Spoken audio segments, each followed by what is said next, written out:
আসসালামু আলাইকুম। সুপ্রিয় জনতা, সুপ্রিয় বন্ধু,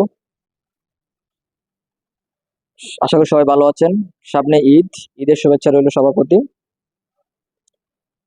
ঈদের শুভেচ্ছা জানিয়ে আমি আমার কিছু বক্তব্য শেয়ার করতে চাই আপনাদের সাথে, যেন আপনারা বিষয়গুলো সহজে বুঝতে পারেন। আশা করি ভালো আছেন। সবাইকে আবার অগ্রিম শুভেচ্ছা, ঈদের শুভেচ্ছা। তো আজকে একটি নতুন বিষয় নিয়ে আপনাদের সাথে আহ, এসেছি। পুলিশ না, পুলিশ হিসেবে না, একদম মানবিক মানুষ হিসেবে আপনাদের সাথে এই বিষয়গুলো শেয়ার করতে চাই। আশা করি মনোযোগ দিয়ে শুনবেন, ভিডিওটি না টেনে দেখবেন। আশা করি ভালো ফল পাবেন এবং অনেক কিছু শিখতে পারবেন। আজ আপনাদের মাঝে একটা ইন্টারেস্টিং গল্প শেয়ার করবো, যেটা বাস্তব গল্প, কোনো বানানো গল্প না। সেই গল্প থেকে আপনাদের অনেক কিছু শিক্ষার আছে। ভিডিওটি না টেনে দেখবেন, বাস্তব ভিডিও আছে, ভিডিওগুলো দেখতে পারবেন। ভিডিওতে আসলে এক সাধারণ মানুষ, আহ সে জিডি করতে আসছে, জিডি করে গেছে। বিগত 3 মাস পরে জিডি গুলা সার্চ করলাম, আইএমই নাম্বার গুলা। সেখানে দেখা গেল পজিটিভ আসছে। পজিটিভের পরে না, মোবাইলটা খুঁজে পেলাম। মোবাইলটা এমন একজনের কাছে খুঁজে পেলাম যে কিনা, যে মোবাইলের মালিক তার থেকে আরো বেশি গরিব হলো সে। তো তার সাথে সে আমার সাথে, আমি তাকে জিজ্ঞাসা করছি সে কেন মোবাইলটা কিনছে বা কি কারণে কিনছে। এই চুরি করা মোবাইল, সবকিছু ভিডিও আপনি দেখতে পারবেন। হুম, সব ভিডিও সুন্দর করে দেওয়া আছে। ভিডিওটা না টেনে দেখবেন, খুব ইন্টারেস্টিং, মজা মজা আছে, বাস্তব গল্প যেটা। তো যে মোবাইল যে হারাইছে সে তো মোবাইলটা কিনছে, সে গরিব। সে এতটাই গরিব, আইসা সে এখানে কান্না করে দিয়েছে যে আমি কিস্তি দিয়ে মোবাইলটা কিনেছি। মোবাইলটা কত দিয়ে কিনছে? না, 8,000 টাকা দিয়ে কিনছে। 8,000 টাকা কিস্তি দিয়ে মোবাইলটা কিনছে। এখন থানায় এসে মোবাইলটা ফেরত দিতে হচ্ছে। তার কাতরতা দেখে মনে হচ্ছে আমি তাকে একটা মোবাইল কিনে দিই। পরে আপনি ভিডিওটা দেখবেন, ভিডিওটা দেখলে বুঝতে পারবেন তার কতটা কষ্ট। আমি নিজে তার বক্তব্য নিছি, তার নিছি। এবং সে তার ওনার বউকে আর কি ফোনটা ছিল, আহ, বউয়ের হাতে ফোনটা ছিল। তার বউ খুব সততার সাথে আমার সাথে কথা বলছে, সততার সাথে কথা বলছে। তো এক প্রকার আমার খুব ভালো লাগছে,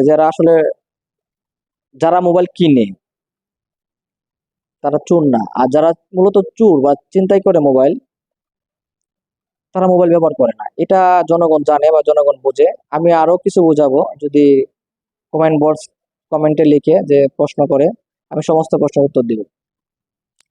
তো ভিডিওটা না টেনে দেখবেন। আমি ভিডিওটা থ্রো করছি।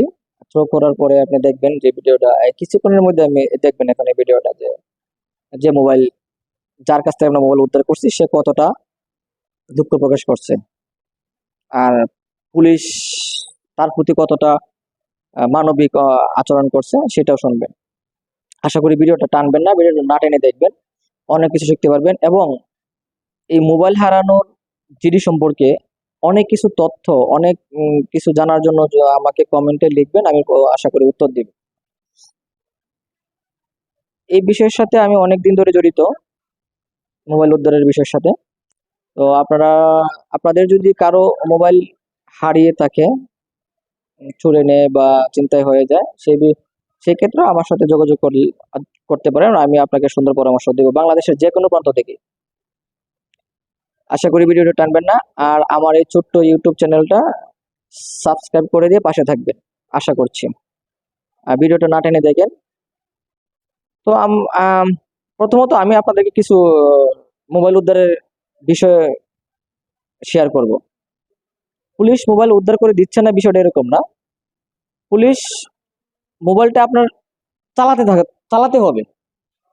এই মোবাইলটা যদি কোনোভাবেই দেখেন, আমরা যে মোবাইল উদ্ধার করি, নিচের পক্ষে 3 থেকে 4 মাস পরে মোবাইলটা অন হয়। এটা কিভাবে অন হয় জানেন? কারণ যারা চুরি করে মোবাইল, তারা কিন্তু এই 2-3 মাস পরে কিছু চক্র আছে, ওই চক্রের কাছে মোবাইলটা হ্যান্ড ওভার করে দেয়। আর তারা বিভিন্ন মানুষের সরলতা সুযোগ নিয়ে এই বিক্রি করে দেয়। তাহলে এই জন্য বললাম যে কখনো সেকেন্ড হ্যান্ড মোবাইল কিনবেন না। সেকেন্ড হ্যান্ড মোবাইল কিনলে বিপদে পড়বেন, ঠকবেন। সেকেন্ড হ্যান্ড মোবাইল অবশ্যই কিনবেন না। বা সেকেন্ড শুধু মোবাইল না, সেকেন্ড হ্যান্ড আরো অনেক ইলেকট্রনিক ডিভাইস আছে যেগুলা কিনলে আপনি বিপদে পড়ার আশঙ্কা আছে, এগুলা আশা করি কিনবেন না। তো এখন আসি আমরা মোবাইল কিভাবে উদ্ধার করা হয় সে বিষয়টা আসলে অনেকেই জানে না, না জেনে পুলিশকে দোষারোপ করে। আর অনেকেই আছে যে পুলিশের প্রতি অনেক সন্তুষ্ট। আপনি এই ভিডিওটা দেখে বুঝতে পারবেন, আমি ভিডিওটা দিচ্ছি। তো প্রথমত আপনি আইএমই নাম্বার দিলেন, আইএমই নাম্বার দিয়ে আমরা চার্জ করলাম, চার্জ করে দেখা গেল কি আমরা 20টা বা 30টা আইএমই পাঠালাম বিভিন্ন কোম্পানিতে।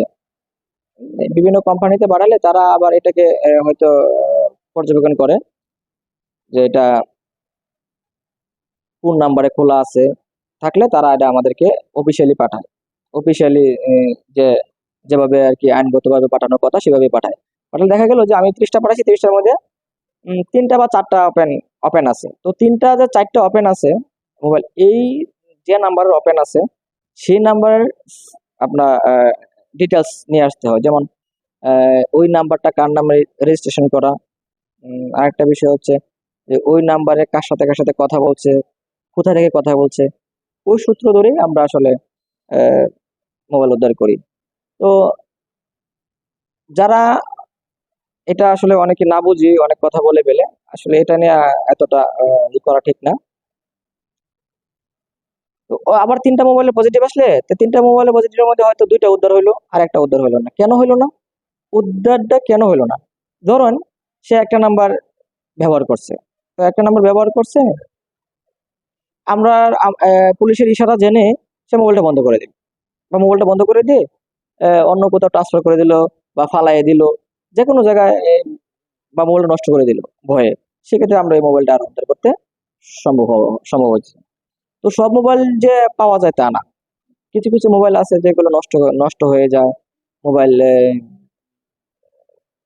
ফালাইয়ে দেয় ভয়ে, হ্যাঁ, বা পুলিশের ইশারা পেয়ে বন্ধ করে দেয়। আর কিছু কিছু মোবাইল উদ্ধার করা যায় যেগুলো এই যে আমি যে বর্তমানে যে একটা মোবাইল উদ্ধার করছি, এই এই মোবাইল উদ্ধারের এই মোবাইলটা কার কাছে আছে, এ, যে মোবাইলটা থানায় এসে দিয়ে গেছে, তার বক্তব্যগুলো শুনলে বুঝতে পারবেন এই ধরনের লোকের কাছে যদি মোবাইলগুলো পড়ে সেক্ষেত্রে মোবাইলগুলো পাওয়া যায়। আপনি খেয়াল করবেন, আমি যে ভিডিওটা আহ, করছি, যে মোবাইলটা দিয়ে গেছে তার ভিডিওটা দেখে তার আকুতি কাকুতি মিনতি দেখলে বুঝতে পারবেন যে এই ধরনের লোকের কাছ থেকে মোবাইল উদ্ধার করা সহজ। এমন ধরনের লোকের কাছে যদি মোবাইল পড়ে সেক্ষেত্রে মোবাইল আমরা উদ্ধার করতে পারি, কিন্তু সব মোবাইল যে উদ্ধার হয় তা না। তো এই বিষয়টা দেখবেন, অবশ্যই দেখবেন। আমি এখনই আমি ভিডিওটা দেখাচ্ছি আপনাদেরকে। খুব মর্মাহত, খুব কষ্ট পেয়েছে। পরে এক পর্যায়ে যে মোবাইল হারিয়েছে সে খুশিতে যে মোবাইলটা কিনছে, আমিও রিকোয়েস্ট করেছি যে ভাইজান এই লোকটা মোবাইলটা কিনছে 8,000 টাকা দিয়ে, আপনি কিছু সহযোগিতা করেন ওনাকে। আমি বলবো না এত টাকা আপনাকে দিন, কিন্তু কিছুটা হলে সহযোগিতা করেন। যে উনি আসলে গরিব, আমরা বুঝতে পারছি যে মোবাইলটা উনি চুরি করে নাই, বা আমরা এটা প্র্যাকটিক্যালি বুঝতে পেরেছি। তো ওই মোবাইল মালিক খুশি হয়ে ওনাকে 2,000 টাকা দিয়েছে। আমিও খুব আনন্দিত, আশেপাশে যারা লোক ছিল তারাও খুব খুশি যে ওই যে ভুক্তভোগী, মানে যে মোবাইল কিনছে, যে লস খেয়েছে, আহ, তাকে 2,000 টাকা দিয়েছে। খুব ভালো, এটা নিয়ে আমরা খুব সন্তুষ্ট। আপনি ভিডিওটা দেখুন, ভিডিওটা শেষ পর্যন্ত দেখার জন্য আপনাকে ধন্যবাদ। আশা করি কমেন্ট বক্সে আপনার যদি কোনো কিছু জানার থাকে অবশ্যই অবশ্যই অবশ্যই আমাকে নক করবেন, আমি উত্তর দেব।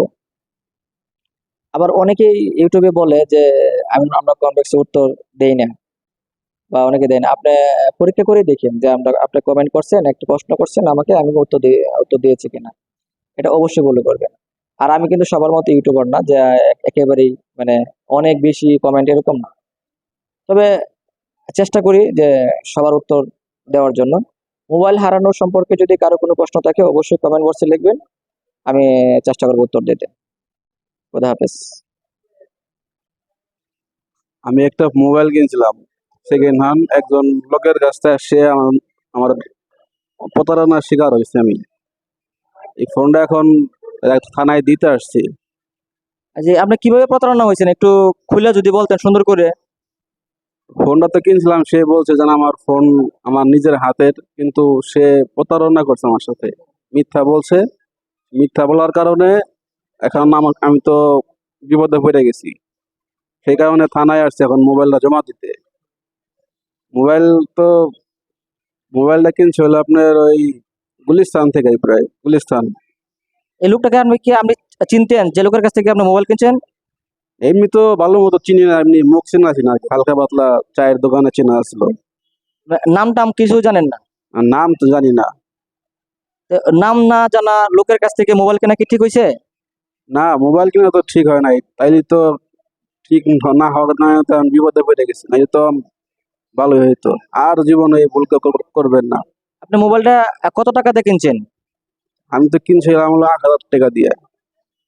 এই মোবাইলটার দাম কত কি আপনি জানেন? দাম মোটামুটি 20,000 টাকার উপরে হবে আর কি। আপনি যে থানায় এসে মোবাইল জমা দিতেছেন, পুলিশ কি আপনার সাথে কোনো অন্যরকম ব্যবহার করছে বা কোনো কি রকম লাগতেছে আপনার? না, সেরকম কিছু বলে নাই, পুলিশ তো আমার লোকে ভালো ব্যবহার করছে, অনেক অনেক আপ্যায়ন করছে। তেমন কিছু তো খারাপ ব্যবহার করে না আমার সাথে, ভালো অনেক। যার সাথে কথা বললাম সে অনেক ভালো মানুষ। এই মোবাইলটা আপনি কেন কিনলেন, মূলত কেন কিনলেন, কি সমস্যা ছিল আপনার আপনার যে অন্যের কাছ থেকে মোবাইল কিনলেন, কেন কিনলেন এটা? টাকার সংকট ছিল, আর বাড়িতে মোবাইলের প্রয়োজন ছিল অনেক, কম দামে পাইছিলাম। সে তো অনেক ভালো মতো বলছিল অনেকবার যে ফোন আমার নিজের হাতের, সেই কারণে কেনা আর কি। তো থানার পুলিশ আপনাকে ফোন দিছে, তারপর? থানার পুলিশ ফোন দিতে পারে, আমার ফোন ছিল বাড়িতে। বাড়ির থেকে ফোন আমার এক ফ্রেন্ডের দান আইছি ঢাকা শহরে, ঢাকা থেকে আইনা তারপরে মতিঝিল থানায় এসে জমা দিলাম। আপনার বাড়ি কোথায়? আমার বাড়ি মানিকগঞ্জ, শিবালয় থানা। মানিকগঞ্জ সীমান্ত। ঢাকা আপনি কি করেন? ঢাকা চাকরি করি জুতার ফ্যাক্টরিতে। আজকে ঢাকায় কতদিন যাবত আছেন? ঢাকা প্রায় 8-10 বছর হবে। তো 8-10 বছরে কি আপনার একটু অভিজ্ঞতা হয় নাই যে আসলে এভাবে ফোন কেনা যায় না, বা এভাবে ফোন কিনলে পুলিশের হয়রানি হতে হয় বা কোনো ভুক্তভোগী হতে হয়? জানতাম হালকা পাতলা, কিন্তু সে যেভাবে বলছে আমার বিশ্বাস হয়েছিল যেন সে সত্য বলতেছে। কিন্তু পরে দেখি যে সে আমার লগে প্রতারণা করছে, ধোঁকাবাজি করছে, সেই কারণে ফোনটা কিনে এখন ধরা খেয়ে গেছি। আর ভবিষ্যতে এরকম করবেন না। না, আর আমি আমি সবাইকে বলতে চাই, আর কেউ আপনারা এরকম সেকেন্ড হ্যান্ড ফোন না চিনে কেউ কাছ থেকে কিনবেন না। জনগণের উদ্দেশ্যে আপনি আপনি যে ভুক্তভোগী হয়েছেন, এই বিষয়টা একটু জনগণের সাথে শেয়ার করেন, জনগণ যেন আর আপনার মতো কেউ ভুক্তভোগী না হতে হয়। আর কেউ আমার মতো এরকম ধোঁকাবাজিতে পড়বেন না। কেউ ফোন এরকম না চিনে, মানুষ না চিনে কিনবেন না কখনো, তাইলেই ধরা খেয়ে যাবেন। পুলিশ তো বর্তমানে অনেক উন্নত প্রযুক্তি ব্যবহার করে ফোন যেভাবে ট্র্যাক করে ফেলায়। দর্শক, এই লোকটি ভুক্তভোগী।